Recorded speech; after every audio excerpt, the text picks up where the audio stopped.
Thank you so much for joining us today. Welcome to the AASHTO Resource Virtual Recruiting Expo. I'm Kim Swanson. I'm the Communications Manager here at AASHTO Resource, and I'll be acting as the moderator today. A few housekeeping items before we begin. This Expo is being recorded, and it will be posted on our YouTube channel and on our website later this week, so if you want to reference back to it. All attendees are currently muted and will remain so for the length of the Expo. Please type your questions into the Q&A field at the bottom of your window. This is a lot of question and answers, so please type in your questions for us. And the panelists will get to them at the end of a short presentation.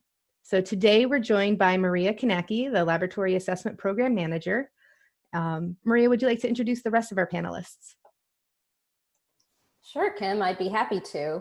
First, I just want to say thank you to everyone that is here today and joining us to learn more about AASHTO Resource and specifically about the Laboratory Assessor position at AASHTO Resource. My name is Maria Kanacki. I'm the manager of the Laboratory Assessment Program, and I've been with AASHTO for 15 years, which I can hardly believe. It's flown by. I'm really excited to talk to you today because I love my job. I love what I do so much that sometimes I still can't believe I get paid to do it. And I know that our other panelists are excited to talk to you as well, a little bit about what they do. So I'd like to introduce Ben. Would you like to say a few words? Sure, thanks, Maria. Hi, my name is Ben. I'm the training manager for AASHTO Resource. I've been with AASHTO Resource for almost 7 years. I started as a laboratory assessor and did lots of traveling there. And now I manage the training for the programs in Frederick. Thank you, Ben. And Catherine?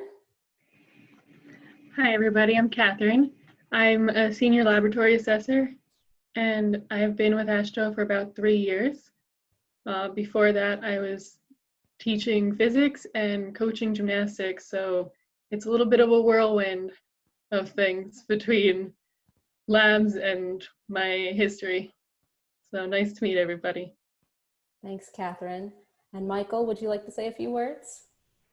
Hi, I'm Michael. I'm a laboratory assessor. I've been working with AASHTO Resource for a little over a year now. I'm from Central Pennsylvania, from a small town called Du Bois. I earned my bachelor's degree at Penn State in engineering. And a little fun fact about myself, I like to jog. So yeah. Awesome. I actually didn't know that fun fact, so thank you for sharing that. I did a little jog myself this morning, but it was a little too hot out.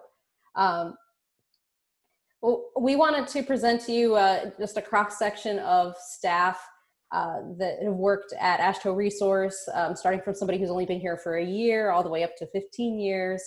And we're hoping that you have some great questions for us today. Something you should know about AASHTO Resource is that if you were to look at our organizational chart, you would see that almost every person that on there started out as a laboratory assessor, myself included. So we do promote from within the organization, and people do move up to other positions, but really everyone has been right where you are at some point, considering whether this job was right for them. So please do ask us questions today as we get started. So some of the topics we're going to talk about today, you're probably wondering what the heck is AASHTO, so we'll talk a little bit about that. We'll talk a little bit about our culture and values. It's really important when you're trying to find a place to work that you find a place where the culture and the values of the organization match your own. That's something that was really important to me, and I was really glad to be able to find that in AASHTO. So I think it's important for you to understand what some of those values are. We'd like to be able to share a little bit about what we can about what it's like to actually work for AASHTO Resource and what is the day-to-day like, you know, what sort of things do we do? So hopefully we'll be able to give you a little bit of taste of that today as well. We'll talk about the onboarding process and training. And then, as Kim mentioned, we'll have time for questions and answers at the end. So who is AASHTO? AASHTO stands for the American Association of State Highway and Transportation Officials. That's a mouthful, so we typically do just say AASHTO. It's a nonprofit organization. We represent the U.S. highway departments. We are a member-based organization, and essentially our bosses, the people that we report to, are the Department of Transportation for each of the states around the United States. And we have around 150 employees total, and we're over 100 years old. So AASHTO has been around for a long time. It's grown quite a bit over the years. The headquarters office is located in Washington, D.C. At that office, they offer several technical services such as software development, publications related to transportation, and they also work with Congress to develop proposals for transportation funding and work closely with our state members in advocating for transportation services. Our office is headquartered in Frederick, Maryland. It's about an hour north of Washington, D.C. And that is where the Laboratory Assessor position is located. And I think we have around, I'm going to say like 70 or so staff in the Frederick office. So it's a fairly large satellite office. So AASHTO Resource has 3 primary programs. The first is the Proficiency Sample Program. In this program, we actually have an industrial facility that is part of the Frederick office where we produce samples of construction materials that are sent to laboratories around the world. In fact, I think we send samples to over 30 countries around the world, and those laboratories test those materials and then they send us back the results. We analyze the results and report them. There is also the AASHTO accreditation program. A lot of reasons that a laboratory participates in either proficiency samples or the laboratory assessment program, which I'll talk about in a minute, is to gain accreditation. This is basically an attestation that we believe that this laboratory is qualified to perform construction materials testing. And then the program that we're really here to talk about today is the Laboratory Assessment Program. And the data from the Laboratory Assessment Program and Proficiency Sample Program is fed into the AASHTO accreditation program to make accreditation decisions. So the Laboratory Assessment Program is a really important part of ensuring the quality of the laboratories that we visit. And our goal is really to promote quality and excellence in construction materials testing through these 3 major programs that we offer. So the Laboratory Assessment Program is also pretty old. It's been around since 1966. That's when we conducted our first assessments. And the goal was to evaluate the competence of testing laboratories. It started out with a small group of just 55 laboratories. These labs were actually the state departments of transportation and then a few federal highway laboratories as well. And over the years, the program has grown, especially as the need for accreditation became really necessary as the industry grew.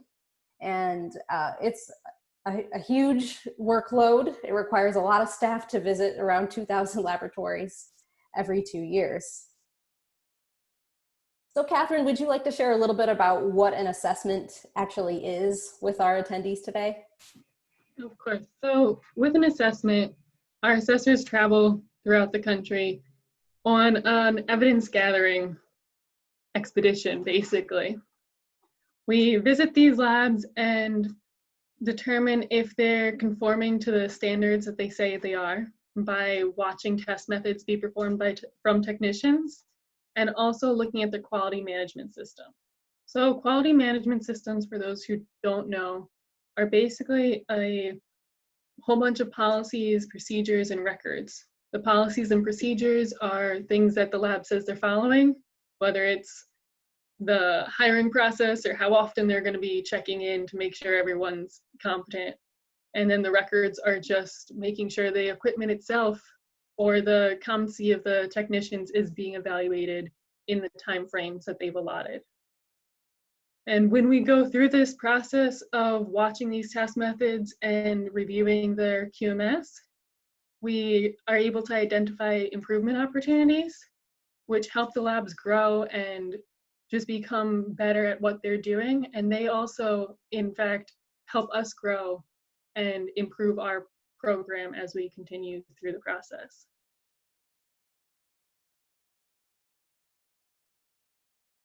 We have quite a few different scopes that we use.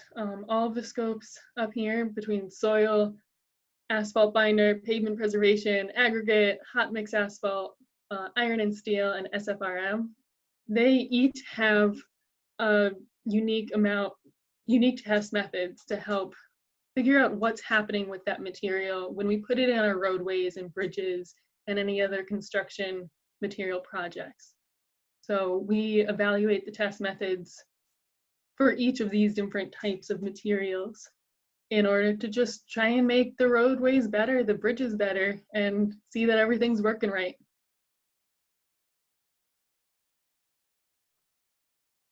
We travel throughout the entire country. As Maria said, we have over 2,000 labs, and we try and visit them within a 2-year time frame. So our tours generally start on the East Coast, and we work our way over towards California, kind of going more a mid-southern route. And then we work back in the northern hemisphere of the US in order to try and get all 2,000 plus labs visited within that 2-year time frame. We also visit Guam, Puerto Rico, Canada, and Belgium for some on-site assessments. So if you're looking for traveling, you definitely will be doing a lot of it as an assessor. Yeah, thank you, Catherine. Travel is a really big part of the job, and Michael's going to touch on the travel portion of the job just a little bit later. Working for AASHTO Resource, one of the first things that you need to know about this organization is that it is a people-first organization. It's something that's always struck me is about working here, and I think something that has even gotten even better during the time that I've been with AASHTO. We care about the safety of our staff, their well-being. We care about their lives, not just in work, but outside of work. And it really isn't just a place to work. It's almost like a family. We'll touch on that just a little bit more. But we also are a service-based organization. And really at everything we do, whether it's an assessment or some other aspect of what AASHTO does, it's all about serving. It's about serving the members of AASHTO and then just the industry at large.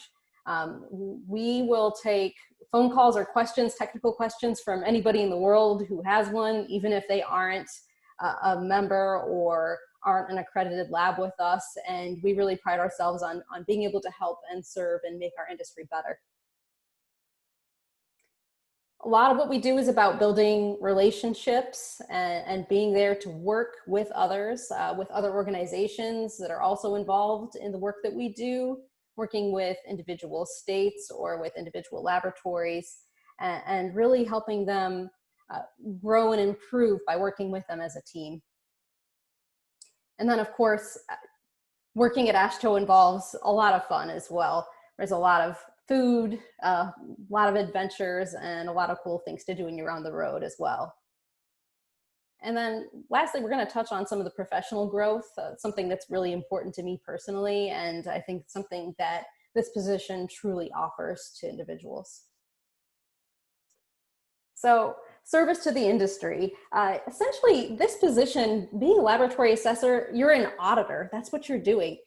You're auditing a laboratory's quality management system to make sure that they have policies, procedures, and records in place. And then you're observing technicians perform testing.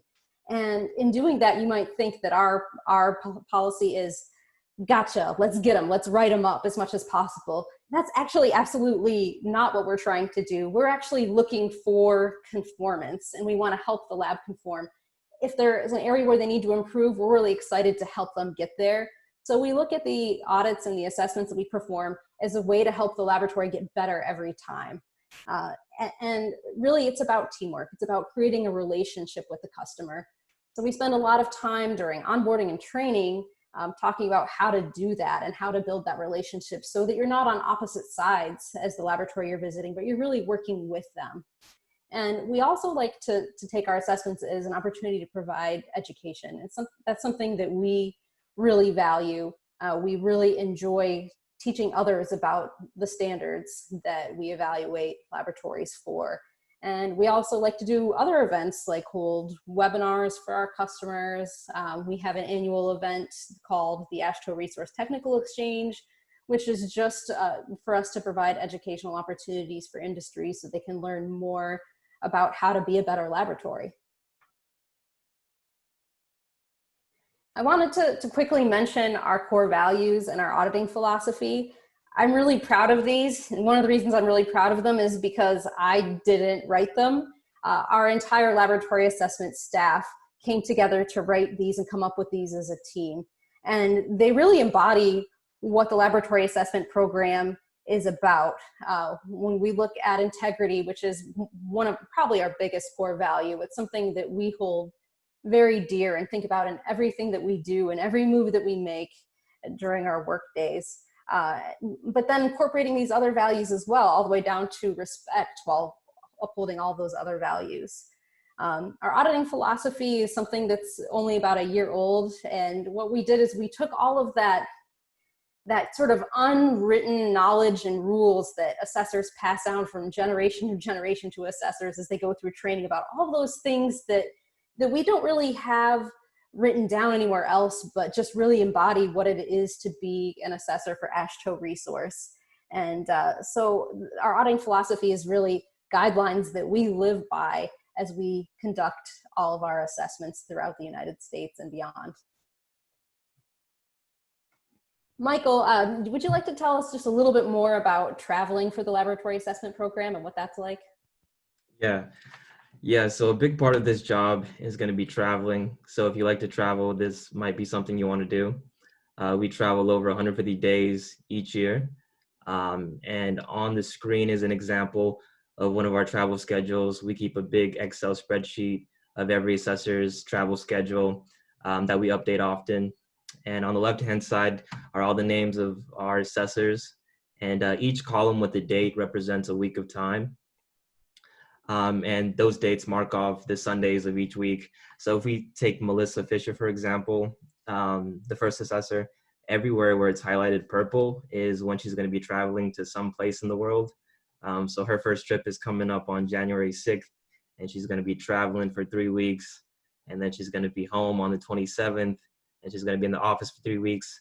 And then she's going to be traveling again for 3 weeks. So it's like 3 weeks traveling, 3 weeks home, 3 weeks traveling. And you can adjust that schedule depending on what you like to do, just as long as you're meeting the required units each year. And each lab has a certain amount of units, and you have to earn a certain amount of these units each year. So yeah, as long as you're meeting that, you can kind of adjust that schedule. But if you do like to travel, this is the job for you, definitely. And on the next slide, we can get on. So with all this traveling that you do, you're definitely going to get into a lot of strange and beautiful adventures. I remember during my first training trip, I went to Seattle, Washington State with another assessor named Sean Carmine. And Sean, he's a big hiker. I'm not that big of a hiker. And he talked me into going to Mount Rainier. And I was kind of opposed to it at first, but once I got there, I didn't really mind. It was so beautiful. I felt like I was in Lord of the Rings. It was so nice. So you're definitely gonna, get into a lot of new things that you probably weren't into. So yeah, this is another job to kind of, broaden your horizon and stuff like that. And if you're a foodie, on the next page, this is also the job for you. I'm trying to eat a little healthier right now myself, but whenever I'm in a new place, I try to ask one of the lab technicians if they know, any good food spots, and I try to hit it up whenever I can. And, we take our assessments pretty seriously, but we also take goofing around pretty seriously as well. We try to, dress up in costumes, pull pranks on each other, try to keep the workplace a little fun. So if you like to have fun, come to AASHTO Resource. That's absolutely true, Michael. We're kind of a goofy bunch. We're serious about our work, but we're also serious about having fun. But on a more serious note, I think we all know that we're living through the COVID-19 pandemic right now, and travel is a large part of the job, but you're probably wondering what AASHTO is doing right now given the pandemic. So I wanted to briefly touch on that. All travel has been suspended for the time being. We suspended travel in early March for all AASHTO staff, and it happened very suddenly, as it happened for many people around the country. And, you know, it was really interesting when it first happened. I thought, okay, well, we'll stay off the road for a month and then, you know, we'll start traveling again, no big deal. And then pretty quickly, by the end of March, we started to realize, okay, COVID's going to be with us for a while, and the safety of our staff, of society at large, and of the laboratories we visit is something that we really value. And what could we do? Because we don't think that traveling is the right thing to do right now. So we developed a process to conduct assessments remotely. It's not ideal. There's a lot of things that you can't do if you're doing an assessment remotely. Both Michael and Catherine have done a number of remote assessments, and if you'd like a little more information about what that process is like, if you have questions related to that, I'm sure they'd be happy to answer them for you. But we've tried to develop a system that limits some of the risks that are associated with remote assessments and doing the best job that we can to still meet the needs of the industry. So we began remote assessments for customers who had really urgent needs and needed accreditation right away in June. And then in July, we began our regular assessment tour completely remotely. We do plan on going back to doing, you know, on-site assessments as soon as we feel that it's safe to do so, but we're happy to have a system in place that allows us to do the remote assessments as long as we feel we need to in order to do the right thing and keep people safe. So I mentioned that professional growth is something that I'm really passionate about, and it's because I feel that personally I've grown so much during my career at AASHTO Resource, and I continue to grow and learn new things every day that I work here. But it's really amazing. We do an amazing job of very quickly helping people develop skills that they will use throughout the rest of their career and the rest of their lives. Whether it's working with customers or problem solving, which we have to do all the time. There's a ton of technical reading and writing involved. We are happy to be able to offer outside training courses. We have lots of different internal opportunities for people to take leadership roles, even if they're informal leadership roles for a project. We also have a lot of in-house committees that people have an opportunity to take part in. Learning just about quality management systems. If you start to look around the world of quality and start Googling quality management, you will find out that it's a huge, huge field. And that's one of the fields that we're a part of. And learning about quality management systems is something that can really help boost somebody's career. And we provide a lot of education in that area. There's also a lot of opportunities to train others and to get involved in designing and delivering training either internally or externally. That's something that a lot of our staff are really passionate about. We do a lot of informal training while we're on the road and working with laboratories that we visit, but there's also formal opportunities for that as well. And then there's numerous public speaking opportunities. Every laboratory assessment ends with a closeout meeting where you have to deliver the findings from the assessment. Sometimes it may just be one or two people that you're meeting with, but sometimes, and Catherine and Michael, you can back me up on this, but it's 30 people, right? So on the spot, you're giving a presentation that maybe you didn't expect to give. So we help people develop those skills really quickly. And I just can't say enough about what AASHTO has done for me in terms of helping me develop those skills. I also wanted to mention, you know, Michael mentioned some of our goofiness. We do a lot of team building.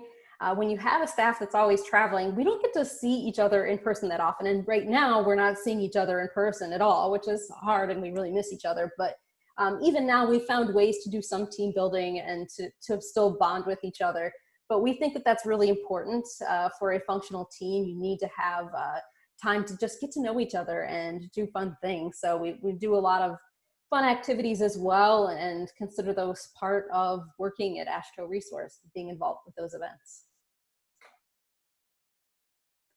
I also wanted to mention that we really value the feedback that we get from staff. We have a system that we use that's called Tiny Pulse. Kim, who introduced all of us, our communications manager, actually manages this for us. And it's an anonymous feedback system. We ask a different question, just one question every month, and staff can rate how they feel about that question. One of the questions we ask a few times a year is, how happy are you at work right now? And we're able to kind of plot a trend of how happy staff is over time. There's also a virtual suggestion box that goes along with Tiny Pulse. So anonymously, people can submit feedback on anything or a suggestion on how to improve the organization. And when I look back through some of the suggestions that we've gotten over the years, we've implemented a lot of changes based on those suggestions. AASHTO headquarters leadership is also very engaged in getting feedback from staff and trying to make AASHTO resource, or not just AASHTO resource, but all of AASHTO a better place to work. Right now we have an anonymous survey that's open, that's focused on the Black Lives Matter movement and encouraging diversity in the workplace and how AASHTO can be a better employer. But not just that, because of our place in the industry and the work that we do with the state highway departments, how can we make sure that our members are also carrying this forward and doing the best they can to be good employers? So I'm really proud of some of the things that we've done and some of the changes that we've made over the years based on the feedback we've gotten from staff. It's something that's really important to us. We get together about once a month and meet to discuss some of the feedback we've received, and anyone on staff is invited to attend those meetings. Ben, would you like to talk a little bit about onboarding and training and learning to become an assessor for AASHTO Resource? Absolutely, thanks Maria. So our training program for the Laboratory Assessor position, it's a rigorous 6-month process. And it includes a blended approach which utilizes classroom instruction, independent study, hands-on testing experience, using those proficiency samples that Maria was talking about earlier, that our customers also test. All of this is reinforced by field training with an experienced assessor, along with some regular quizzes and evaluations.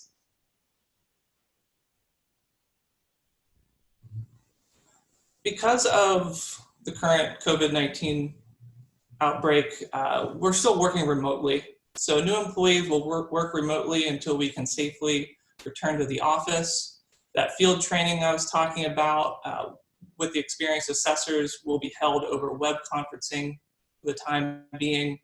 And the hands-on training will be supplemented with distance learning techniques to ensure that any new employees have the technical skills they need to perform their job fully.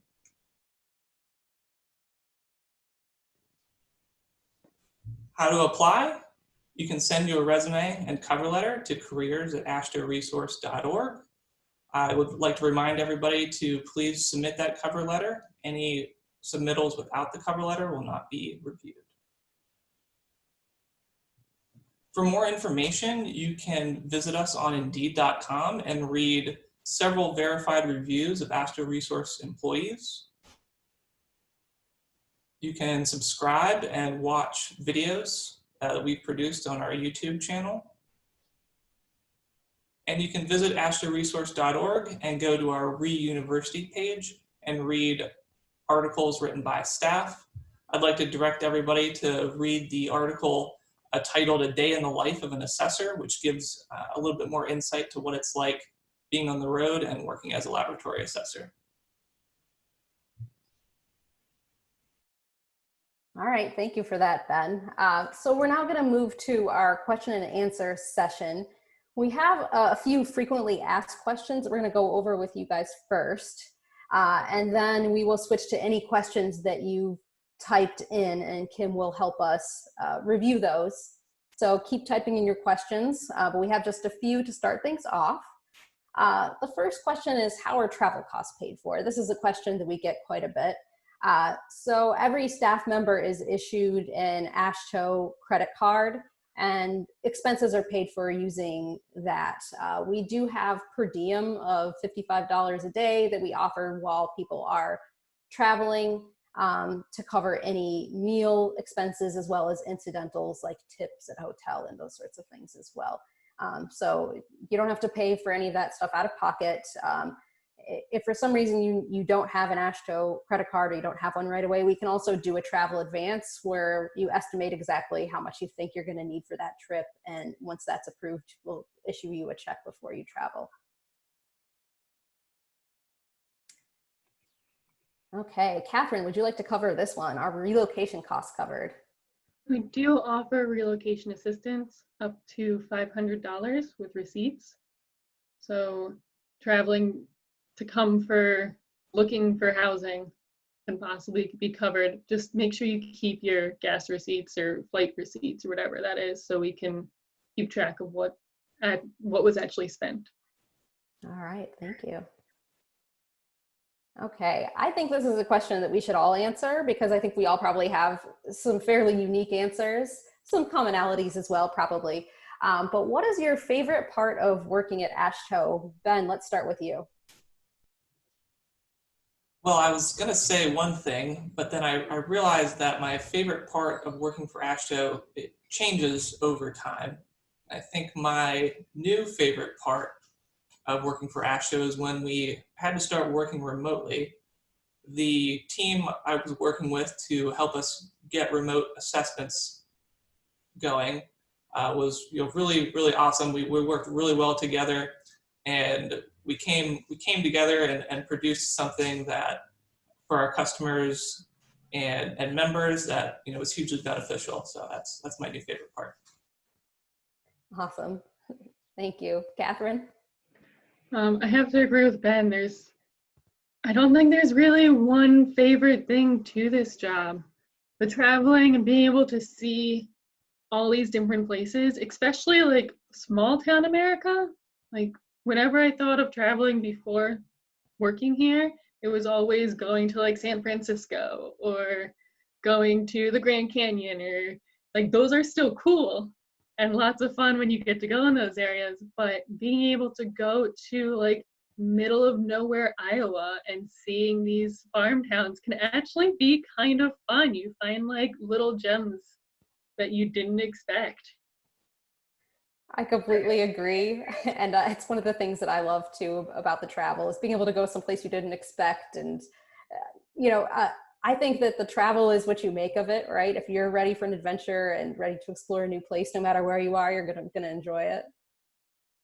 Michael, how about you? I was gonna say I like the traveling as well, but I definitely enjoy the independence of this job. When you're traveling to these places, you're usually alone, unless you're doing a combo. But you're typically usually alone, and you're conducting these assessments alone, and you're submitting the final reports in, kind of independently. So it's nice to kind of have that, independence as well. I enjoy that. Yeah, that's a really good point. For me, the reason that I decided that I wanted to work at AASHTO Resource was really because of the travel. I wanted a job where I would get paid to travel. And this job has certainly afforded me that opportunity. The reason I'm still here after 15 years is really the people I work with. The people are incredible. And I said it before, but it is like a family. And I just really enjoy who I work with. And it makes it hard for me to ever think about being anywhere else. It's my family. So for me, that's my favorite part. So Michael, do you want to take this one? What do assessors do when they are not conducting assessments? Yeah, so when you're not conducting assessments, typically you're working on submitting in final reports for the assessments that you've conducted previously. You're working on creating new schedules for future assessment trips. You're working on doing peer reviews for other assessors' reports to make sure they didn't miss anything. And we also have a lot of committees in the office that we participate in. Calibration committee, we help calibrate the equipment that we travel with. And worksheet committee, we help update the worksheets that we use on assessment trips. So, you know, there's plenty to do outside of assessments to keep you busy. All right, thank you. All right, what does the ideal candidate look like? Ben, would you like to take this one? Sure. So I think the ideal candidate is someone with a passion for continuous learning, a passion for science, and someone who likes a little bit of an adventure. Yeah, and I think that's very well put. Science lovers who like to get out there and explore, for sure. Okay, this is a question we get a lot. What is the starting salary? The starting salary is $48,000. There's also a great benefits package, which I'll talk about in a minute. Because it's an entry-level position, it's not negotiable. We have 6 months of training we have to do with staff in order to get them to the level of technical expert in order to perform this job. The next question that we often get is about our benefits package. So I can tell you just a little bit about the benefits that we offer. We have generous vacation and sick leave. Starting out as a new employee, you get 10 days of paid vacation. That goes up the longer you've been here with more seniority. And then also generous sick leave as well. I can't remember the number of days for that, but it's also quite generous. 10 paid holidays per year. We have health, dental, vision, life, long-term disability insurance. We've got family medical leave. There's a 403B. A 403B is just like a 401k, except it's for nonprofits and government entities. And we offer up to a 9% matching as part of that, which I believe is very generous. We also have an employee assistance program, and then again, all travel expenses are paid for when you are traveling with the program. Another question that we get pretty often is, will AASHTO sponsor my work visa if you're coming from outside the United States? And unfortunately, we are unable to do that. Okay, so now I believe that we've gotten a few other questions in the Q&A on Zoom. Kim, would you like to ask us some of those questions? Yeah, we've gotten a lot of questions, so keep them coming, everybody. The first one is, the career description puts a heavy emphasis on the science and engineering degree requirements. How does the job implement related skills in a way to justify the requirement? Well, that's a great question. Science and engineering are very heavily related to the job. You have to be able to read, interpret, and apply technical standards in order to do this job. Our assessors are considered technical experts in this field, and they are often working with professional engineers, people with PhDs, etc. Sometimes you're also working with a lab technician who doesn't have an advanced degree, but you need to be able to work with people at that level and understand the technical details at a science and engineering level.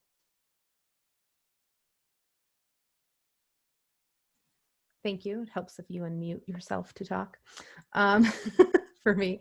So our next question is, since July 1st, the company has traversed to remote assessments. How has that experience been navigating the new remote assessments with the various companies? And what was the ongoing training like for both the trainee and the trainer's perspectives? So there's two parts of that question. The first is regarding remote assessments and essentially how our customers have perceived it. That's something we were really concerned about, is would our customers be on board with this? Would they be able to do this and move forward with it? For the most part, the response has been extremely positive. I think that most people understand why we're doing it and that it's a safety concern. And most people have been able to get the technology to work pretty easily. We found that actually even just using a phone with 4G works for the remote assessment. I mean, the technology is pretty amazing these days. So that's worked pretty well. I think that, and I'll let Michael and Catherine speak to this a little bit too, but you miss that interaction that you have, some of that continual improvement and education opportunities that we like to offer to customers is really hard to do during this time, but we're trying to find ways to make it work. Catherine and Michael, would you like to speak to some of your experiences? Sure. So it's been interesting working with the labs. And as Maria said, most of the time it's actually been really positive. They're excited to try this new venture of sorts. And you don't get as much interaction because of kind of the screen being in the way, but there is still plenty of time while you're waiting for something to boil, or there's a time frame for something soaking, that you can actually still get to know the technicians and they can still get to know you a bit. It's actually been a little bit easier scheduling wise, just because if they suddenly can't do something that afternoon, well, you're not in Missouri and trying to figure out what to do for that afternoon. You can be like, okay, we'll switch it to just the mornings for Monday and Tuesday instead of doing all day on Monday. So it's kind of been a nice way to be able to help the labs work things out on their end and be able to schedule things on ours. Yeah, I just actually finished my first virtual assessment last week. And even if you don't have that person-to-person interaction, you still get, you still interact, pretty well over Zoom. When a technician is performing a test, and they're just kind of being quiet, drawing some aggregate. I make conversation with them. I ask them about themselves and stuff like that. So you still get to know people and interact. But yeah, you can't shake their hands or go to lunch with them or anything like that. But hopefully soon we will start traveling again. I hope so. So Kim, there was a second part of that question. There was. You remind me what it was? Yeah, and so I think Ben might be able to answer this best. What was the ongoing training like for training for virtual assessment and training now, just regular training for the trainer and the trainee? What does that kind of look like more now virtually? Sure. So when we decided we were going to transition to remote assessments, we put together a comprehensive 4-day-long course that went over everything an assessor would need to do to perform one of these remote assessments, and made sure that they had, the tools and functionality that they needed to perform these. As far as trainee and trainer perspectives for like technical training, that's using distance learning type techniques. So where 1 or 2 staff members can actually go to our office, into our laboratory, and they're safely by themselves. We can web conference and demonstrate specific test methods or techniques over web conference to get that same level of skills there. Thank you.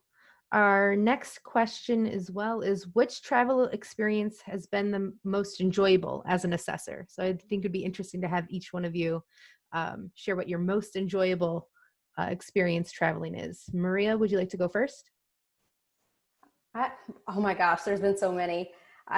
One of the last bits of travel I did before the pandemic hit, I was driving through Montana. And I just remember driving and looking in the mountains and just being like, how did I get here? How did I get so lucky that I get to do this? So there's not many travel adventures I've had that I don't like. One of my favorite places I've been, and I'm trying to get my family to go back there because I keep telling them, we got to go to Utah. And they all think I'm crazy because they don't really know what's in Utah. But Southern Utah is one of the most beautiful places I've ever been. And I had such a great time there. I was by myself, but I loved it. And I just can't wait to go back someday and take the people I love there with me. Michael, what's been your most enjoyable travel experience? I've been to Washington State several times, so I definitely like going there. I know one time I went there, I spent a whole afternoon at Pike Place Market, which is a big seafood market there. And I love seafood. So yeah, I mean, I think that was probably one of my most memorable trips, Washington State, Seattle. Catherine, what about you? I'm going to preface this with, I'm kind of a strange person. Sometimes most memorable things are the things that are the most chaotic. So I was in Colorado for a 2-month long-term stay, and I ended up taking one of my weekends to hike Mount Evans, which is one of the bigger mountains out in Colorado. And I ended up caught in a thunderstorm in the middle of this hike, and this random couple ended up helping me get back to my car and like not get struck by lightning. So it wasn't exactly the most fun I've ever had, but it definitely was memorable. That definitely sounds memorable. Ben, what about you when you were an assessor? What was your favorite or most enjoyable part of it? Travel. Most enjoyable part? I think I have to say it was going to Hawaii. We have labs on most of the islands, and I just don't think you can beat that particular travel experience. It was awesome.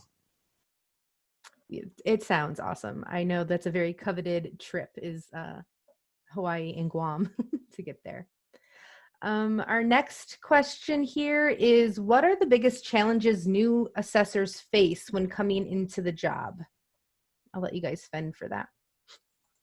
I'd love to hear from Michael because he's been here just over a year. So this is, something that you're probably still kind of going through. Yeah.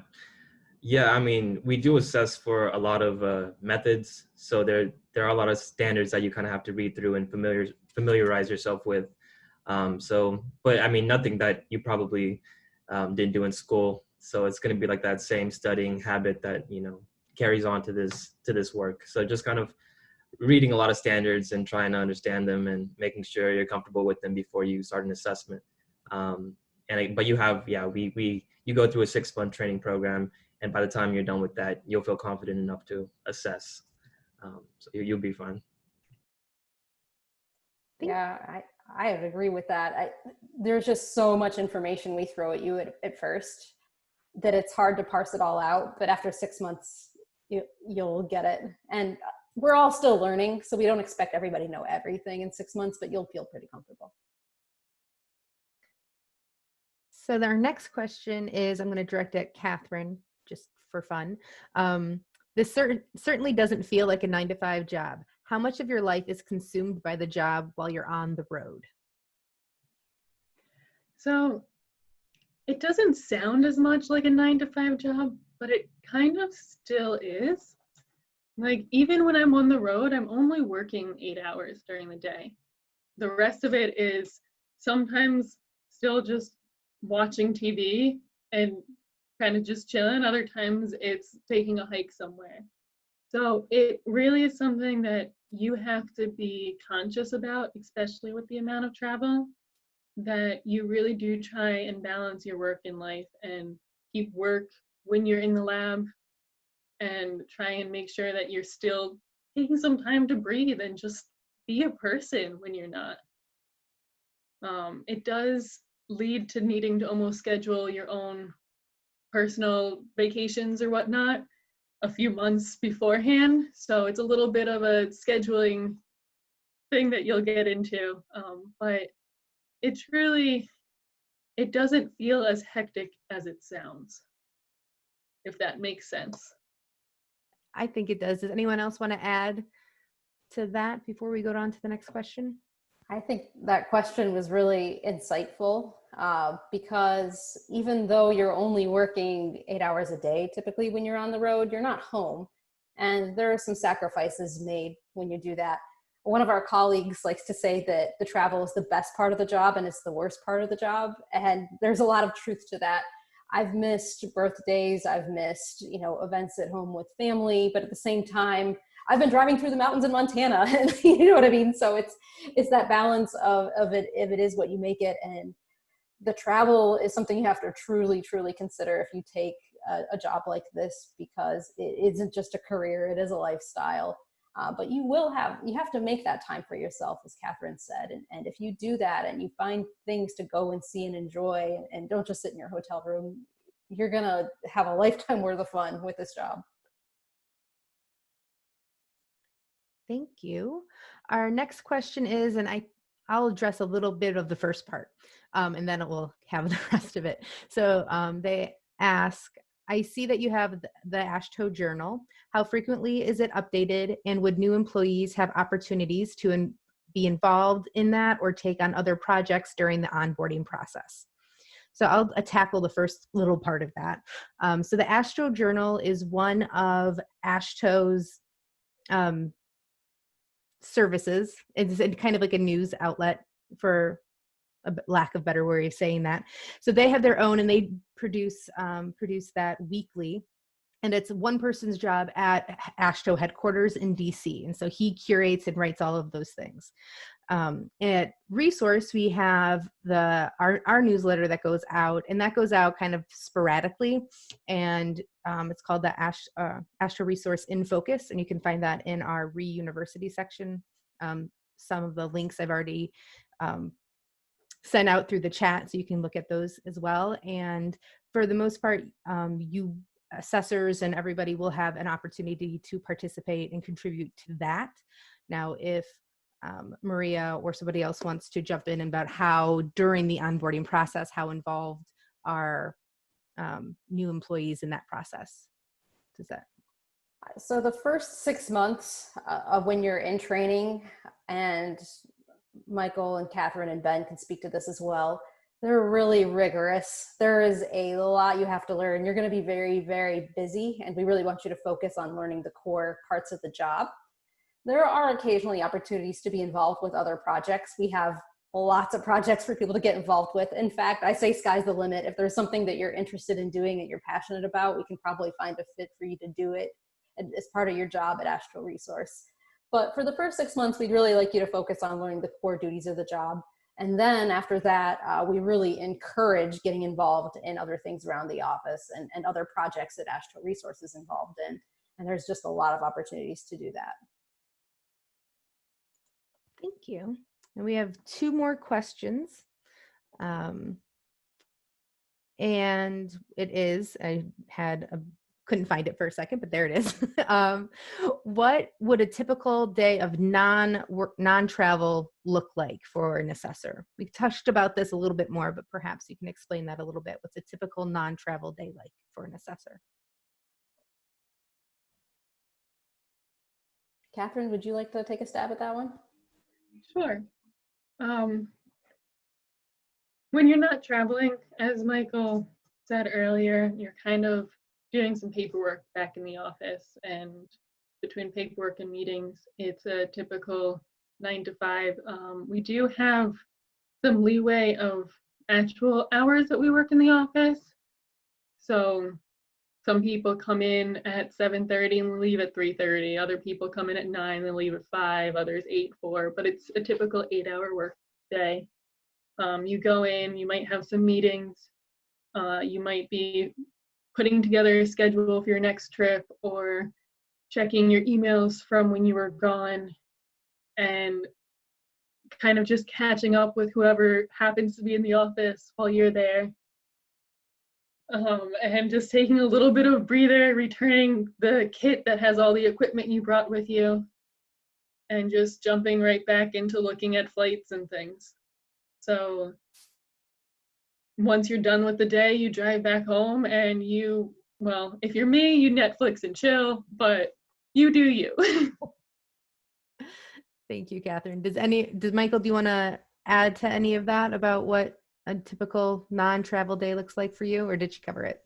Yeah, she covered it pretty much. Yeah, just kind of paperwork and catching up on emails. So yeah, pretty much it. Thank you. And this is our last question. So if anyone else has more questions, type them in quickly. But this person wants to know that we've already talked about what the favorite part of this job is, but they want to know, because they find it particularly helpful to ask what the worst part of your job is, and what don't you look forward to? I think that's a great question as well. I'm going to be perfectly honest here. Email. There's too much of it, and I can't respond fast enough sometimes. So email can kind of be the bane of my existence at times. But other than that, there's always going to be things that I don't like paperwork, or there's parts that I don't love, but I know why we have to do them. So for me, it's just email. Gotcha. Michael, what's your worst part of the job for you? No pressure. Uh, I wouldn't say it's one of the worst part of the jobs, but I don't know. I guess you meet a lot of different people when you're on the road. Sometimes there's a difficult technician that you work with, um, but I mean that's nothing that you can't handle, and it's not that bad either. But and when I say difficult technician, I don't mean like they're harassing you or anything, but just like someone who's a little moves a little slower than usual. But yeah, so I guess that can be kind of difficult. Thank you. Catherine, what about you? I think there might be two parts that kind of tie. There's days, normally not very often, but there are days that it's kind of a full day of just meetings. You're going from maybe a committee meeting to an all-staff meeting to meeting up with your supervisor, and it's exhausting if you have an all-day meeting kind of day. And the other thing I want to touch base on is that the travel is a bit of a double-edged sword. I personally prefer traveling with friends and family. So traveling for work is its own different kind of thing. So sometimes like I'll get lonely on the road just because I'm used to being on the road with people when I'm going on adventures, not necessarily being by myself for 2 weeks straight. But there's ways to help with that. And sometimes just calling home and talking to people have been the way I deal with it anyway. Mm-hmm. Thank you. And Ben, you want to jump in on this as well? Sure. Yeah, I'll echo Catherine's travel portion of it. You can't always plan for how your traveling to your destinations are going to go. You know, there are canceled flights, and you miss a connection or some of those things, and it's frustrating. So that, you have to be aware of that, and that was always, I would say that was the worst part. Just because you cannot control it, and you have to kind of work on the fly to solve those kind of problems. But that would be my answer to that. Thank you. Michael's response made me think of something else as well. Not to gripe. One of the harder parts of the job for me has always been that as an assessor, you have to tell a laboratory about the things that they're doing wrong, that they need to improve on. And that is something I still find to be really difficult. I've found eloquent ways to do it over the years, but it is hard, especially because that person may have a PhD and has, been working in the industry for 30 years. And then you've got to say, hey, but you're not doing this right. So like Michael said, it's not anything that you can't overcome. We train you on how to do that, but it's still not my favorite. Yeah, I can see that as well. So don't want to end on a down note, and we are at the end of the time. So I'm going to quickly ask you guys, what are you looking forward to the most about not doing remote assessments anymore, about being out of the pandemic? So if you want to quickly give us what you're looking forward to the most, Ben, we'll start with you. Sure. I really enjoy going to industry conferences, speaking at industry conferences, and attending those workshops there. And they've all been pushed remotely. So when we get back to traveling regularly again, I'm looking forward to attending those conferences again. Catherine, what do you look forward to the most? I honestly look forward to being able to catch up with everyone in our office in person as opposed to trying to do like happy hours online, and just being able to not have to stare at my computer when I'm having meetings, that I can actually be with other people. So just the group mentality of being in the office again, a little bit anyway. Michael? I'm gonna steal Catherine's and say the same thing. I miss being back in the office. We have a pretty cool break room, and I miss eating lunch in that break room. I don't think I've ever thought someone was going to say they miss eating lunch in the break room, but I might agree with you there too. And Maria, what are you looking forward to the most? Eating out. I miss being able to travel around to different parts of the country and taste all the amazing cuisine that the United States has to offer. So it's always been one of my favorite parts of the job, and every place has some regional food that you got to try, and I can't wait to go sample some of that again. Thank you. And we have one question that someone asked, and I think we may have answered it before, but I'm not sure. Maria, do you need to be a U.S. citizen to apply for the position? You do not need to be a US citizen, but you have to be eligible to work in the United States, and we can't sponsor your visa. But as long as you are otherwise eligible or able to get a visa sponsorship some other way, we can hire you. But it is your responsibility to make sure that you're eligible to work here and hireable, I guess. All right. Thank you. Seeing no other questions, and then the fact that we are 2 minutes over time, I want to thank everyone for attending today. Please visit our website, ashtoresource.org/careers for more details about this position. And again, this is recording and it'll be posted on our website and YouTube channels as well. So thank you so much for attending and have a great day. Bye, everybody. Thank you.